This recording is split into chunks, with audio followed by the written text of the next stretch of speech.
Hello नमस्कार दोस्तों, ITI CBT PDF का दूसरा लेक्चर में आपका स्वागत है। अगर आप आईटीआई इलेक्ट्रीशियन सेकेंड ईयर का एग्जाम देने वाले हैं और अगर आपकी तैयारी कंप्लीट नहीं हुई है तो केवल आप हमारे इस सीरीज़ के प्लेलिस्ट के सारे वीडियो को अच्छे से देख लेते हैं तो यकीन मानिए दोस्तों, आपका 75 सवालों में से 70 सवाल आप निश्चिंत ही एग्जाम में करके आएंगे, क्योंकि ये सारे पीडीएफ सीबीटी एग्जाम में पूछे गए हैं और हर साल रिपीट भी करते हैं। तो सबसे पहले हम सीबीटी परीक्षा का पैटर्न समझ लेते हैं कि दोस्तों किस तरह से ये एग्ज़ाम हमारा सीबीटी एग्जाम होता है। तो दोस्तों सबसे पहले यहाँ पर हम देख लेते हैं। सबसे पहले दोस्तों यहाँ पर थ्योरी होता है, थ्योरी थ्योरी। दोस्तों हमारे थ्योरी में यहाँ पर दोस्तों यहाँ पर नंबर ऑफ क्वेश्चन यहाँ पर 38 होता है, ठीक। उसके बाद दोस्तों पर क्वेश्चन 2 मार्क्स का होता है। और दोस्तों उसके बाद यहाँ पर हमारा होता है employability skills, EMP employability skills होता है दोस्तों, जो कि इसमें आपको नंबर ऑफ क्वेश्चन यहाँ पर 25 होता है, पर क्वेश्चन 2 मार्क्स का होता है, ठीक। उसके बाद दोस्तों हमारा होता है यहाँ पर ईडी यानी कि इंजीनियरिंग ड्राइंग। तो दोस्तों इसमें हम आपका क्वेश्चन नंबर ऑफ क्वेश्चन यहाँ पर अब 6 होता है। उसके बाद दोस्तों यहाँ पर क्वेश्चन 2 मार्क्स का। उसके बाद दोस्तों यहाँ पर होता है W C S workshop calculation and science. ये भी दोस्तों हमारा 6 क्वेश्चन इसमें आता है और ये पर क्वेश्चन 2 मार्क्स का। तो दोस्तों यहाँ पर हमारा नंबर ऑफ क्वेश्चन कितना हो गया, 6 6 12, अब 12 12 3 36, 37 37 37 37 37, यहाँ पर 74 74 1 75। यहाँ पर दोस्तों हमारा नंबर ऑफ क्वेश्चन यहाँ पर हो गया टोटल 75 एंड पर क्वेश्चन 2 मार्क्स का इक्वल टू दोस्तों हमारा यहाँ पर 150 नंबर का हमारा एग्जाम होता है। कहाँ? तो दोस्तों हमारा सीबीटी एग्जाम में। और दोस्तों इसी में सबका जो होता है जितना भी गेन कर सकते हैं वो आपका सीबीटी एग्जाम में जो भी गेन कर सकते हैं। और दोस्तों यहाँ पर हमारा कॉलेज से दोस्तों हम लोगों को कितना मिलता है वो कॉलेज के ऊपर डिपेंड करता है। जैसा कि दोस्तों यहाँ पर होता है पहले प्रैक्टिकल, यहाँ पर प्रैक्टिकल तो दोस्तों प्रैक्टिकल यहाँ पर 250 मार्क्स का होता है। तो दोस्तों ये कॉलेज के ऊपर डिपेंड करता है वो आपको कितने मार्क्स देते हैं। और दोस्तों इसमें आपका होता है आपके बिहेवियर, और बिहेवियर का दोस्तों यहाँ पर ऊपर होता है कॉलेज के, ये याद में है कितना नंबर देते हैं। ये दोस्तों आपका होता है 200 मार्क्स का ये होता है। तो दोस्तों ये आपका कॉलेज का प्रैक्टिकल ये 250 का होता है। और यहाँ पर बिहेवियर के ऊपर, ये बिहेवियर के ऊपर है दोस्तों, ये इसमें आपको कितने मार्क्स मिलते हैं 200 का ये होता है। तो 200 204 450 ये दोस्तों यहाँ पर 450 हो गया। और वहाँ पर सीबीटी के एग्जाम में दोस्तों यहाँ पर 150 हो गया। तो टोटल दोस्तों हमारा जो हो गया 600 हो गया, 401 501 600 मार्क्स का दोस्तों हमारा टोटल हमारा एग्जाम, मतलब समझ लीजिए कि फुल मार्क होता है, पूर्णांक हमारा 600 का होता है। और दोस्तों यहाँ पर हम चलिए अब क्वेश्चन यहाँ पर रीड देख लेते हैं दोस्तों। और यहाँ पर आप पैटर्न, एग्जाम पैटर्न समझ चुके हैं। तो दोस्तों चलिए हम एग्जाम यहाँ पर क्वेश्चन को देख लेते हैं। तो दोस्तों यहाँ पर हमारा पहला क्वेश्चन है यहाँ पर, what is the working principle of single phase induction motor, यानी कि एकल चरण प्रेरण मोटर का कार्य सिद्धांत क्या है। तो दोस्तों इसका हमारा राइट आंसर हो जाएगा यहाँ पर आपको option number D, Lenz law. उसके बाद दोस्तों यहाँ पर नेक्स्ट दूसरा नंबर सवाल है दोस्तों यहाँ पर हमारा, वो दोस्तों यहाँ पर पूछा गया है कि which fuel is available in planetary in India for power generation, यानी कि बिजली उत्पादन के लिए भारत में कौन सा ईंधन प्रचुर मात्रा में उपलब्ध है। तो दोस्तों आपको पता होगा कि कोयला का उपयोग करके दोस्तों हमारे यहाँ बहुत ज़्यादा कोयला का उपयोग होता है बिजली को जनरेट करने में। तो दोस्तों हमारा इसका राइट आंसर हो जाएगा ऑप्शन नंबर ए। तो दोस्तों यहाँ पर हमारा क्वेश्चन नंबर यहाँ पर 3 है। पूछा गया है what is the purpose of tapes in winding, यानी कि दोस्तों पूछा है कि वाइंडिंग में टेप का उद्देश्य क्या है, हम वाइंडिंग में दोस्तों टेप का उपयोग क्यों करते हैं। तो दोस्तों यहाँ पर हम इसका हमारा राइट आंसर हो जाएगा रैप द कंडक्टर, यानी कि कंडक्टर को लपेटने के लिए हम टेप्स का यूज़ करते हैं। हमारा दोस्तों क्वेश्चन नंबर 4 है कि बोला है कि what is the criteria to select the conductor, यानी कि संयोजक का चयन करने के लिए मानदंड क्या है। दोस्तों इस सवाल का हमारा राइट आंसर हो जाएगा option number C, supply voltage and load current, option number C हो जाएगा। हमारा दोस्तों अगला सवाल है यहाँ पर क्वेश्चन नंबर 5। दोस्तों ये बोल रहा है कि what is the formula to find synchronous speed of a AC 3 phase induction motor, यानी कि AC 3 कलाम प्रेरण मोटर की तुल्यकालिक गति ज्ञात करने का सूत्र क्या है। तो दोस्तों आप पढ़े होंगे सिंक्रोनस स्पीड बराबर कि 120F/P। यहाँ पर दोस्तों इस सवाल का हमारा राइट आंसर हो जाएगा ऑप्शन नंबर ए है। हमारा अगला सवाल है दोस्तों यहाँ पर, what is the effect in internal resistance of a discharge cell, यानी कि एक डिस्चार्ज सेल की आंतरिक प्रतिरोध में क्या प्रभाव होता है। तो दोस्तों जब सेल का यहाँ पर बोला है कि एक डिस्चार्ज सेल के आंतरिक प्रतिरोध, यानी कि हमारा जो सेल है दोस्तों, जो हमारा सेल है उस सेल का दोस्तों क्या है, वो डिस्चार्ज है, डिस्चार्ज है तो दोस्तों उसमें जो प्रतिरोध होगा दोस्तों वो हमारा क्या हो जाएगा, बढ़ जाएगा, प्रतिरोध जो होगा वो बढ़ जाएगा। अगर वो चार्ज होता है तो दोस्तों हमारा प्रतिरोध वो क्या होता है, प्रतिरोध हमारा घट जाता है। तो यहाँ पर चार्ज नहीं बल्कि क्या बोला है, डिस्चार्ज है। तो जो हमारा डिस्चार्ज हो जाएगा तो यहाँ पर रेजिस्टेंस क्या हो जाएगा दोस्तों, इंक्रीज हो जाएगा। तो हमारा दोस्तों यहाँ पर right answer option number C है, ऑप्शन नंबर सी, इंक्रीज। हमारा अगला सवाल दोस्तों यहाँ पर है, पूछा गया है कि what is the speed control method of 3 phase induction motor, यानी कि 3 कला प्रेरण मोटर की गति नियंत्रण विधि क्या है। तो दोस्तों आपको इस डायग्राम को अच्छे से यहाँ पर देख लेनी है। यहाँ पर दोस्तों इसको आप देख सकते हैं अच्छे से। उसके बाद यहाँ पर दोस्तों हमारे सवाल का राइट आंसर दोस्तों जो हो जाएगा वो हमारा है option number D, cascade operation method. इस सवाल का हमारा राइट आंसर हो जाएगा। और दोस्तों हमारा अगला से यहाँ पर सवाल है, बोला है कि which supply indicates by the colour of conductor exhibited on red, blue and black, यानी कि बोला है कि रेड, ब्लू और ब्लैक पर कंडक्ट किए गए कंडक्टर के रंग से कौन सी आपूर्ति इंगित होती है। तो दोस्तों हमारे यहाँ पर होता है यहाँ पर इसका राइट आंसर हो जाएगा option number D, supply DC 3 wire system, 3 तार डीसी आपूर्ति प्रणाली। तो दोस्तों हमारा अगला सवाल यहाँ पर है, पूछा है दोस्तों यहाँ पर कि why slip ring induction motor is fitted with wound rotor, यानी कि स्लिपरिंग इंडक्शन मोटर को वाउंड रोटर से क्यों फिट किया जाता है। तो दोस्तों यहाँ पर हमारा ऑप्शन, इसका राइट आंसर ऑप्शन डी हो जाएगा, to get high starting and running torque, यानी कि उच्च स्टार्टिंग और रनिंग बला गुण को बढ़ाने के लिए क्या किया गया है, स्लिपरिंग इंडक्शन मोटर को वाउंड रोटर से फिट किया गया है। हमारा अगला सवाल दोस्तों यहाँ पर हो जाएगा, इसमें पूछा है कि what is the name of single phase motor, यानी कि सिंगल फेज मोटर का नाम क्या है, ये पूछा है। दोस्तों इस डायग्राम को अच्छे से आपको देख लेनी है। इस सवाल का दोस्तों हमारा राइट आंसर हो जाएगा दोस्तों permanent capacitor motor. Permanent capacitor motor यहाँ पर दोस्तों आप देख सकते हैं परमानेंट कैपेसिटर मोटर लगा हुआ है, यहाँ पर आपको इसको अच्छे से रीड कर सकते हैं। ऑप्शन नंबर इस सवाल का हमारा राइट आंसर हो जाएगा option number B, permanent capacitor motor. हमारा अगला सवाल दोस्तों यहाँ पर बोला गया है कि calculate the speed in RPS of the 2 पोल 50 हर्ज अल्टरनेटर, यानी कि 2 पोल 50 हर्ज अल्टरनेटर के आरपीएस में गति की गणना करें। तो दोस्तों इस सवाल का हमारा राइट आंसर हो जाएगा option number B, option number B हो जाएगा। तो दोस्तों यहाँ पर हमारा अगला सवाल दोस्तों यहाँ पर है, बोला गया है कि what is the name of the part of DC generator, DC generator के भाग का नाम क्या है। दोस्तों यहाँ पर हमारा डायग्राम नीचे में यहाँ पर दिया हुआ है, देख लेते हैं। तो दोस्तों ये आप इस डायग्राम को आपको देखकर दोस्तों पता चल गया होगा कि दोस्तों ये कौन सा डायग्राम है। दोस्तों ये हमारा है, इसको बोलते हैं हम योक क्या बोलते हैं, इसको हम बोलते हैं फ्रेम। दोस्तों इस सवाल का हमारा राइट आंसर हो जाएगा ऑप्शन नंबर बी, योक या फ्रेम।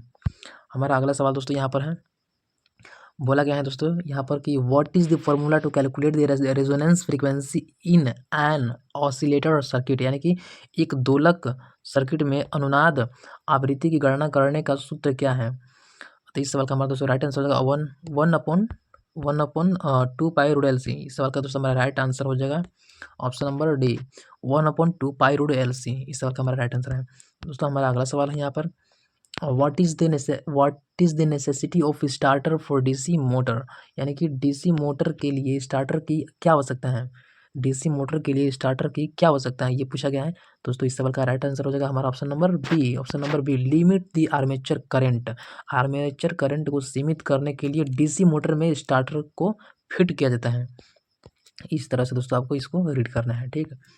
और दोस्तों हमारा अगला सवाल है यहाँ पर, what is the purpose of LCD in basic operator panel, यानी कि बीओपी इन एसी ड्राइव, यानी कि एसी ड्राइव में बेसिक ऑपरेटर पैनल बीओपी में एलसीडी का उद्देश्य क्या है। तो दोस्तों इस सवाल का हमारा राइट आंसर हो जाएगा option number A, monitor the parameter of AC drive, यानी कि एसी ड्राइव के पैरामीटर को निगरानी करता है, ठीक।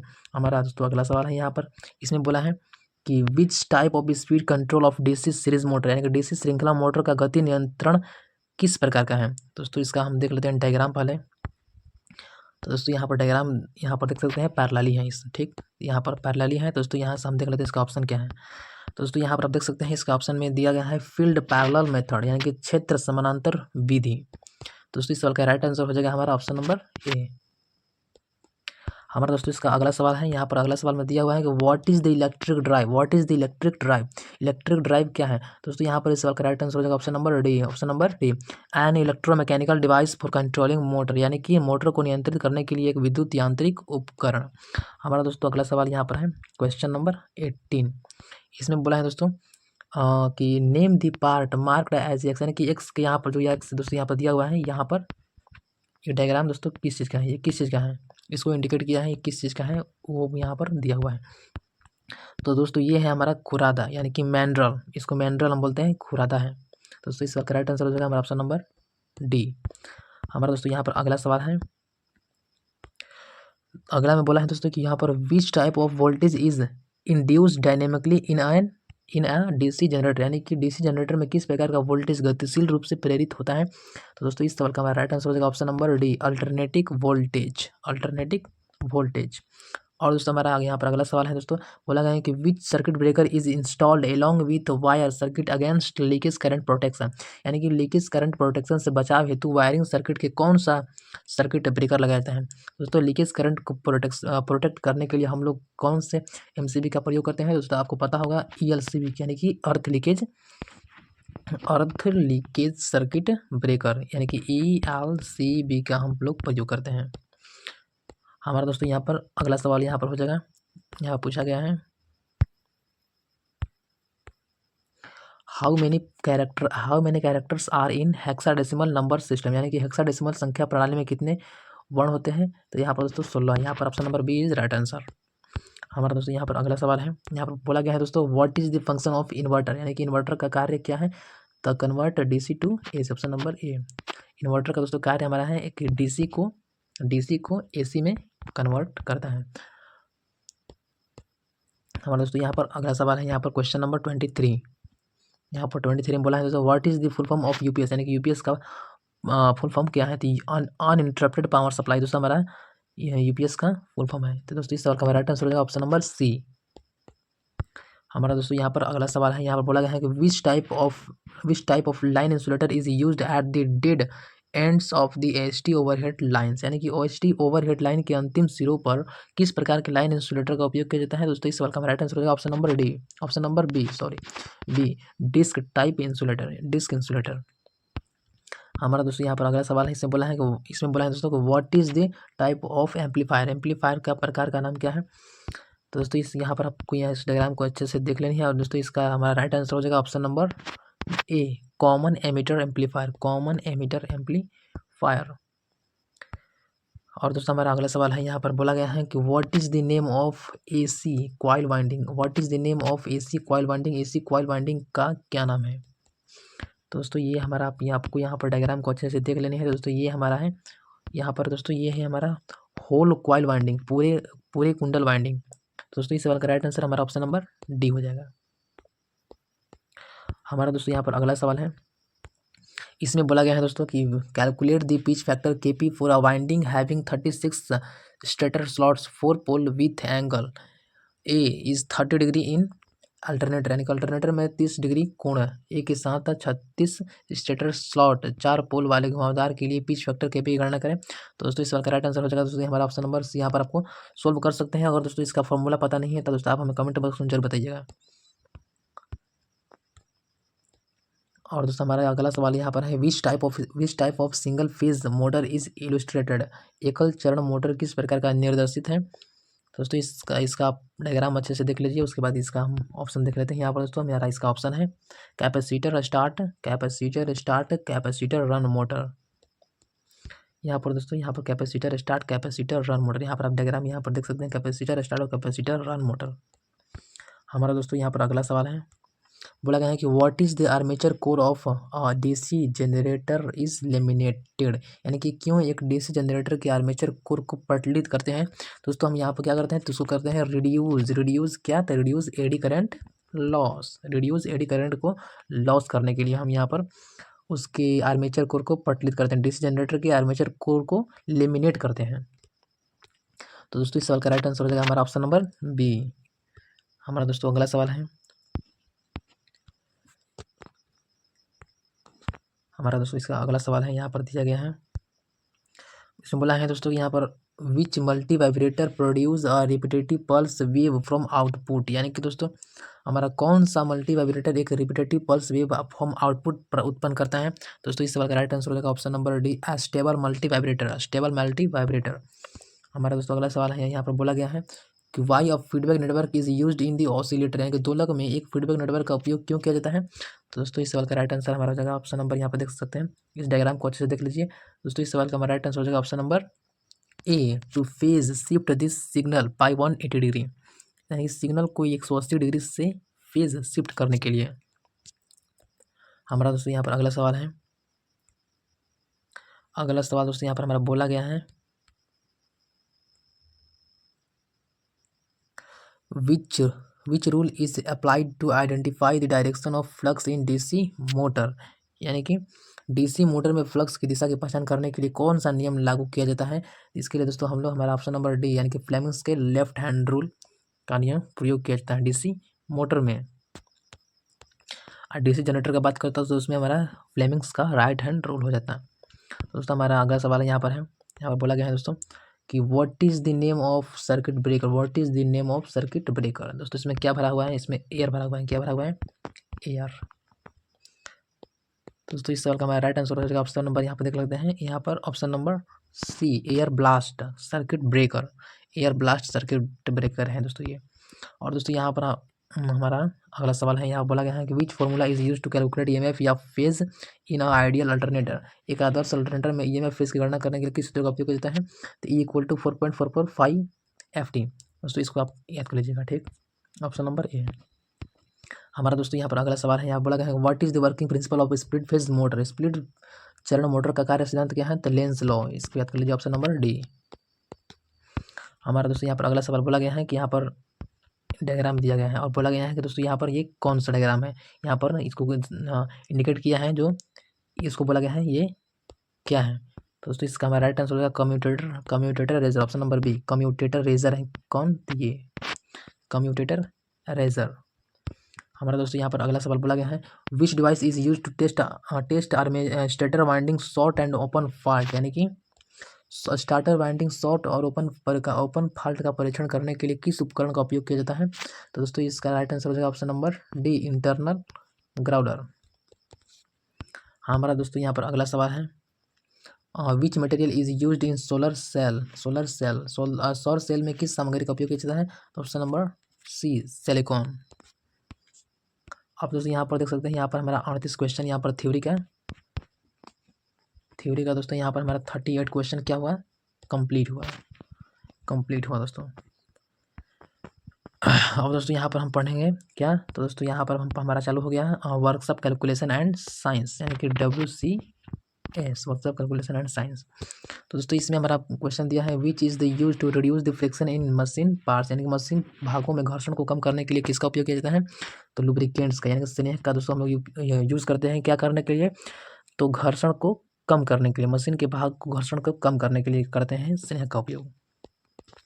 हमारा दोस्तों यहाँ पर अगला सवाल है, यहाँ पर दिया गया है, यहाँ पर दोस्तों पूछा गया है a गुणे a के पावर 2 गुणे a के पावर 3 गुणे a के पावर 4 का मान क्या, यहाँ पर पूछा गया है। दोस्तों यहाँ पर देख सकते हैं, यहाँ पर इसका बेस सेम है, तो यहाँ पर दोस्तों ऊपर को यहाँ पर ऐड कर देंगे 4 3 7 2 9 1 10, यहाँ पर दोस्तों a के पावर 10, यहाँ पर आप इजली से देख सकते हैं। तो दोस्तों इस राइट आंसर हो जाएगा हमारा ऑप्शन नंबर डी। और दोस्तों यहाँ पर हमारा अगला सवाल है, यहाँ पर बोला गया है which handbook referred by machine engineer, यानी कि मशीन इंजीनियर द्वारा निर्दिष्ट पुस्तिका क्या है। तो इस सवाल का राइट आंसर हो जाएगा हमारा ऑप्शन नंबर ए, मार्क स्टैंडर्ड। हमारा दोस्तों यहाँ पर अगला सवाल है, यहाँ बोला गया है what is the unit of strain, यानी कि विकृति की इकाई क्या है। तो दोस्तों विकृति की इकाई कुछ नहीं होता है, नो यूनिट। दोस्तों इस सवाल का राइट आंसर हो जाएगा हमारा ऑप्शन नंबर डी। अगला सवाल दोस्तों यहाँ पर बोला गया है what is the value of, यहाँ पर वैल्यू दिया गया है, इसका मान पूछा है 14x प्लस के 3y प्लस के 25x प्लस के 2y। तो दोस्तों यहाँ पर आपको क्या करना क्या है दोस्तों, यहाँ पर x को यहाँ पर ऐड कर देना है, तो 25 और 14 को यहाँ पर दोस्तों आप ऐड करेंगे तो 39x आ जाएगा, प्लस के यहाँ पर y जोड़ देंगे तो 3 2 5, तो यहाँ पर 5y यहाँ पर आ जाएगा 39x प्लस के 5y। तो हमारा ऑप्शन नंबर डी में यहाँ पर है, तो हमारा इस सवाल का राइट आंसर हो जाएगा ऑप्शन नंबर डी। हमारा दोस्तों यहाँ पर अगला सवाल है, यहाँ बोला गया है what is the value of 625 के पावर 0, ठीक दोस्तों, किसी के पावर को भी दोस्तों कितना हो नंबर दोस्तों यहाँ पर बड़ा हो उससे मतलब नहीं है, उसके पावर में अगर 0 होगा दोस्तों उसका वैल्यू क्या हो जाएगा 1, सिंपल। तो दोस्तों इस सवाल का राइट आंसर हो जाएगा हमारा ऑप्शन नंबर बी। हमारा दोस्तों यहाँ पर देख सकते हैं ये भी हमारा खत्म हो गया है। WCS भी दोस्तों यहाँ पर हमारा कंप्लीट हो चुका है। और दोस्तों यहाँ पर हमारा है इंजीनियरिंग ड्राइंग, जो कि दोस्तों इसका भी क्वेश्चन 6 ही होगा। इसमें दोस्तों बोला गया है कि what is the symbol of DC motor. यहाँ पर दोस्तों DC मोटर का सिंबल पूछा है कौन सा है, तो DC मोटर दोस्तों ये है हमारा AC मोटर है। ठीक, DC मोटर यहाँ पर दोस्तों कुछ इस तरह से होगा। DC मोटर बोला है तो मोटर का M होता है, DC का जो हमारा सिंबल होता है वो इस तरह से होता है। तो इस तरह से दोस्तों हमारा सिंबल होगा। तो इस तरह से दोस्तों सिंबल कहाँ है यहाँ पर हम देख लेते हैं। दोस्तों यहाँ पर आप देख सकते हैं DC मोटर का यहाँ पर सिंबल यहाँ पर है। ठीक, ये हमारा मोटर है ये, और ये हमारा DC का सिंबल है। ठीक है दोस्तों, इस सवाल का राइट आंसर हमारा देख सकते हैं ऑप्शन नंबर डी। हमारा दोस्तों यहाँ पर अगला सवाल है, यहाँ बोला गया है कि आइडेंटिफाई द वेव फॉर्म को पहचाने। दोस्तों ये वेव फॉर्म ये कौन सा मतलब कि वेव फॉर्म है दोस्तों, इसको आपको फाइंड करना है। तो दोस्तों ये हमारा है साइन वेव, यहाँ पर option number C sine wave. और दोस्तों यहाँ पर हमारा अगला क्वेश्चन है, बोला गया है identify the batten holder in the following picture. निम्नलिखित में से कौन सी बैटन होल्डर है, ये दोस्तों आपको फाइंड आउट करना है। दोस्तों हमारा बैटन होल्डर दोस्तों हमारा जो ओरिजिनल बैटन होल्डर होता है दोस्तों वो हमारा है यहाँ पर ऑप्शन नंबर बी है। ठीक, ऑप्शन नंबर बी है। लेकिन दोस्तों इसमें आपको PDF में यहाँ पर CBT एग्जाम में दोस्तों यहाँ पर गलत दिया है, बैटन होल्डर दोस्तों इसको दिया है, जो कि दोस्तों ये गलत है। ठीक, तो दोस्तों आपको जब दोस्तों आपके क्वेश्चन आपके एग्जाम में क्वेश्चन दोस्तों जब आएगा तो आपको यहाँ पर क्वेश्चन ऑप्शन नंबर यहाँ पर बी है, इसको टिक कर देना है। ठीक, इसको आपको अच्छे से देख लेना है दोस्तों, ये है बैटन होल्डर। क्या है बैटन होल्डर, इसको दोस्तों बैटन होल्डर है, इसको आप टिक करिएगा। और दोस्तों यहाँ पर हमारा अगला सवाल है identify the symbol of battery. Battery का प्रतीक को पहचाने। तो बैटरी का सिंबल कौन सा है दोस्तों, यहाँ पर आपको दिखना है दोस्तों यहाँ पर ये है बैटरी का सिंबल, यहाँ पर सेल को यहाँ पर जोड़ा गया है। ठीक, और दोस्तों यहाँ पर हमारा अगला सवाल है बोला है what is the name of this symbol. प्रतीक का नाम क्या है दोस्तों, ये कौन सा प्रतीक है, ये इसको आपको पहचानना है। ये दोस्तों हमारा है option number C condenser microphone का सिंबल है। हमारा दोस्तों यहाँ पर अगला सवाल है, इसमें बोला है कि 250 वोल्ट से कम वोल्टता कहलाती है, यानी कि लो टेंशन, इसको LT कहते हैं। ठीक, तो दोस्तों 250 से जब हमारा वोल्टेज कम होगा तो उसको हम लोग कहते हैं LT, यानी कि लो टेंशन। तो हमारा दोस्तों इस सवाल का राइट आंसर हो जाएगा ऑप्शन नंबर बी LT। हमारा दोस्तों यहाँ पर लास्ट दोस्तों यहाँ पर इम्प्लॉयबिलिटी स्किल्स यहाँ पर चालू हो गया है हमारा दोस्तों। ये हमारा थ्योरी और यहाँ पर थ्योरी हो गया, इंजीनियरिंग ड्राइंग हो गया और WCS, ये दोस्तों हमारा तीनों कंप्लीट हो गया। और यहाँ पर दोस्तों लास्ट 25 क्वेश्चन यहाँ पर इम्प्लॉयबिलिटी स्किल्स का यहाँ पर करने वाले हैं। दोस्तों यहाँ पर हमारा अगर सवाल है दोस्तों, पहला सवाल है इम्प्लॉयबिलिटी स्किल्स का, curriculum vitae is also called as, यानी कि कैरिकुलम विटाई को क्या कहा जाता है। तो कैरिकुलम विटाई को दोस्तों हम लोग कहते हैं क्या, तो रिज्यूम, उसी को हम लोग कहते हैं रिज्यूम। हमारा दोस्तों यहाँ पर अगला सवाल है for career growth and dash dash dash, यहाँ पर we need to build up dash dash. Career ग्रोथ और किसके लिए हमें डॉट डॉट का निर्माण करना चाहिए, तो दोस्तों सस्टेनेबिलिटी एंड न्यू स्किल्स। यहाँ पर दोस्तों यहाँ पर हो जाएगा करियर ग्रोथ और स्थिरता के लिए हमें, करियर ग्रोथ और स्थिरता के लिए हमें नए कौशल का निर्माण करना चाहिए। तो दोस्तों हमारा इस सवाल का राइट आंसर हो जाएगा ऑप्शन नंबर ए। हमारा दोस्तों यहाँ पर अगला सवाल है, यहाँ पर बोला गया है कि Anita started and Instagram page for her craft business, she used dash dash dash, यहाँ पर मार्केटिंग स्ट्रेटजी, यानी कि अनीता ने अपने क्राफ्ट बिजनेस के लिए एक इंस्टाग्राम पेज शुरू किया, उसने dash dash dash marketing strategy का इस्तेमाल किया। तो किसका मार्केटिंग का स्ट्रेटजी का इस्तेमाल किया, तो ऑनलाइन मार्केटिंग स्ट्रेटजी का इस्तेमाल किया। तो ऑप्शन नंबर डी दोस्तों इस सवाल का राइट आंसर हो जाएगा। हमारा दोस्तों इस सवाल का राइट, हमारा दोस्तों अगला सवाल है things one must not follow wheel attending an interview, यानी कि इंटरव्यू में शामिल होते समय पालन करने की बातें क्या हैं। दोस्तों यहाँ पर हमको इंटरव्यू में जाते समय यहाँ पर जोर जोर से हंसना नहीं चाहिए, यहाँ पर लाउड लाउडली। हमारा दोस्तों यहाँ पर राइट आंसर हो जाएगा ऑप्शन नंबर बी जोर से हंसे। तो दोस्तों इसमें हमारा क्या नहीं करना है, तो जोर से हंसना नहीं है, यह हमारा राइट आंसर हो जाएगा। हमारा दोस्तों यहाँ पर अगला सवाल है most of the dot work in the automobile industries has shifted to, यानी कि ऑटोमोबाइल उद्योग में अधिकांश किस काम को किस में बदल गया है। दोस्तों मैनुअल काम को हम लोग ज़्यादातर यहाँ पर मशीनरी काम में बदल गया है। तो इस सवाल का राइट आंसर दोस्तों हमारा हो जाएगा ऑप्शन नंबर बी। हमारा दोस्तों यहाँ पर अगला सवाल है, बोला गया है कि codes of conduct an individual must follow wheel appearing for interviews is called dash dash dash. यहाँ पर इंटरव्यू के लिए उपयोग होने के दौरान इंटरव्यू के लिए उपस्थित होने के दौरान एक व्यक्ति को कोड ऑफ कंडक्ट का पालन करना चाहिए। तो उसे क्या कहा जाता है? तो उसे कहा जाता है एटिक्विटी यानी कि शिष्टाचार। हमारा दोस्तों यहाँ पर अगला सवाल है, यहाँ पर बोला गया है कि what is the shortcut key to create PowerPoint presentation, यानी कि पावर पॉइंट प्रेजेंटेशन बनाने के लिए शॉर्टकट बटन क्या है? दोस्तों इसका हमारा राइट आंसर हो जाएगा ऑप्शन नंबर सी, Ctrl+K M। हमारा दोस्तों यहाँ पर अगला सवाल है, बोला गया है the future of work is always going to, यानी कि कार्य का भविष्य हमेशा कैसा होता है? यूज द लेटेस्ट टेक्नोलॉजी, यानी कि लेटेस्ट टेक्नोलॉजी का उपयोग करेगा। हमारा दोस्तों यहाँ पर अगला सवाल है, यहाँ पर बोला है which one is not an adventure, यानी कि इनमें से कौन सा एडवेंचर नहीं है? तो यहाँ पर ड्राइविंग एडवेंचर नहीं है दोस्तों। उसके बाद बोला गया है दोस्तों हमारा अगला सवाल यहाँ पर which is not a verbal communication, यानी कि इनमें से कौन सा मौखिक संवाद नहीं है? तो दोस्तों यहाँ पर ऑप्शन नंबर सी, यानी कि अटेंडिंग इंटरव्यू हमारा मौखिक संवाद नहीं है। उसके बाद दोस्तों हमारा अगला सवाल पूछा गया है full form of GPS is, यानी कि जीपीएस का फुल फॉर्म क्या है? तो global positioning system, option number ए हमारा राइट आंसर है।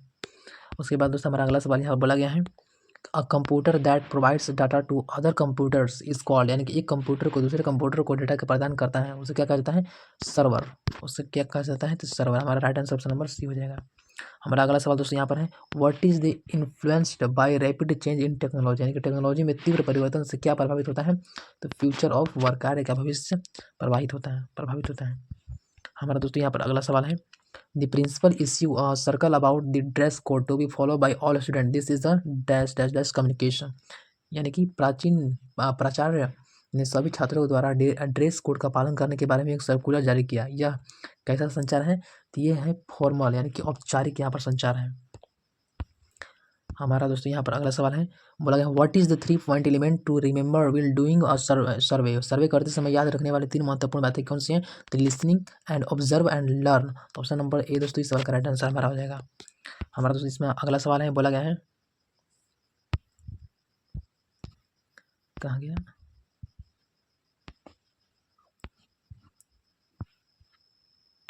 हमारा दोस्तों इसमें अगला सवाल बोला गया है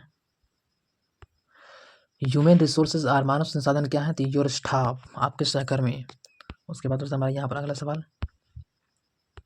change the verb took in the passive voice, इसका हमारा राइट आंसर होगा option number C was taken या वर टेकन। हमारा दोस्तों इसमें अगला सवाल है what is the transition in PowerPoint presentation, PowerPoint presentation में ट्रांजिशन क्या है? तो option number C the movement of slide 1 by 1, इस सवाल का right answer option number C हो जाएगा। हमारा दोस्तों इसमें अगला सवाल है which one is the search engine, इसमें सर्च इंजन कौन सा है? तो गूगल दोस्तों हमारा क्या है? सर्च इंजन है। उसके बाद दोस्तों हमारा what is the full form of GST, यानी जीएसटी का फुल फॉर्म क्या है? तो गुड्स एंड सर्विस टैक्स, ये हमारा दोस्तों ऑप्शन नंबर ए है इस सवाल का राइट आंसर। हमारा क्वेश्चन नंबर दोस्तों यहाँ पर 21 है, बोला गया है complete the sentence with suitable describing word there is a dash garden with lovely flower, there is a beautiful garden with lovely flower. तो दोस्तों इस सवाल का राइट आंसर हो जाएगा ऑप्शन नंबर सी। हमारा अगला सवाल दोस्तों यहाँ पर दिया गया है which wireless technology standard use to exchanging data between fixed and mobile device over short distance, यानी कि कम दूरी पर स्थित और मोबाइल डिवाइसेस के बीच के डाटा को आदान प्रदान करने के लिए किस वायरलेस टेक्नोलॉजी स्टैंडर्ड का उपयोग किया जाता है? तो ब्लूटूथ का उपयोग किया जाता है दोस्तों शॉर्ट डिस्टेंस के लिए। हमारा दोस्तों यहाँ पर अगला सवाल है plan prepare and perform is related to, यानी कि प्लान प्रिपेयर परफॉर्म किससे संबंधित है? तो अटेंडिंग इंटरव्यू से।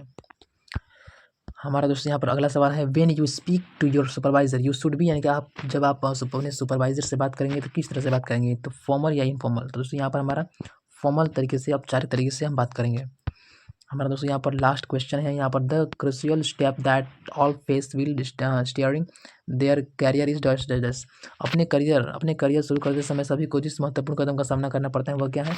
दोस्तों हम सभी को फेसिंग एंड इंटरव्यू का सामना करना पड़ता है। दोस्तों हमारा 25 क्वेश्चन दोस्तों क्या हुआ? कंप्लीट हुआ दोस्तों अगर आपको इस वीडियो से रिलेटेड अगर आपको दोस्तों कोई भी सवाल है, कोई भी दोस्तों आपको जानकारी चाहिए तो दोस्तों आप हमें कमेंट बॉक्स में ज़रूर बता दीजिएगा, मैं आपका कमेंट का दोस्तों रिप्लाई जल्द ही दे दूंगा।